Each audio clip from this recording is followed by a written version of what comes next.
లక్ష్మి ఎక్కడ ఉంటుంది అంటే 5 స్థానాలు చెప్పింది శాస్త్రం.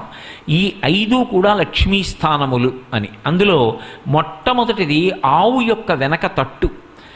గోవు యొక్క వెనక భాగంలో లక్ష్మీదేవి ఉంటుంది. మహాభారతంలో చెప్తారు, ఒకప్పుడు గోశాలలో ఉన్నటువంటి గోవుల దగ్గరికి వెళ్ళి అడిగింది లక్ష్మీదేవి, నేను మీ దగ్గర ఉంటాను అని అడిగింది. గోవులున్నాయి, నువ్వు చంచల స్వభావం ఉన్నదానివి, నువ్వు భక్తుల్ని పరీక్షించి వాళ్ళకి అహంకారం వస్తే వెళ్ళిపోతుంటావు, అందుకని మీకు మేము స్థానం ఇవ్వం అన్నది. కాదు కాదు, నేను అలా వెళ్ళడం వెనక రావడం వెనక ఒక తాత్పర్యం ఉంది, నేను లోకమాతని, నాకు స్థానం ఇవ్వకపోతే ఎలా అని అడిగింది ఆవిడ. అడిగితే అవన్నాయి, మా పేడ ఎక్కడ ఉంటుందో అందులో ఉండు, మా మలస్థానమునందు నివాసం ఉండు. అందుకే గోవు యొక్క పృష్ఠభాగం ఒక స్థానమైంది. నేను చెప్పట్లేదు, వ్యాసుల వారు భారతంలో చెప్పిన మాట. కాబట్టి మీరు భారతం పరిశీలించండి. గోవు యొక్క వెనక తట్టు యందు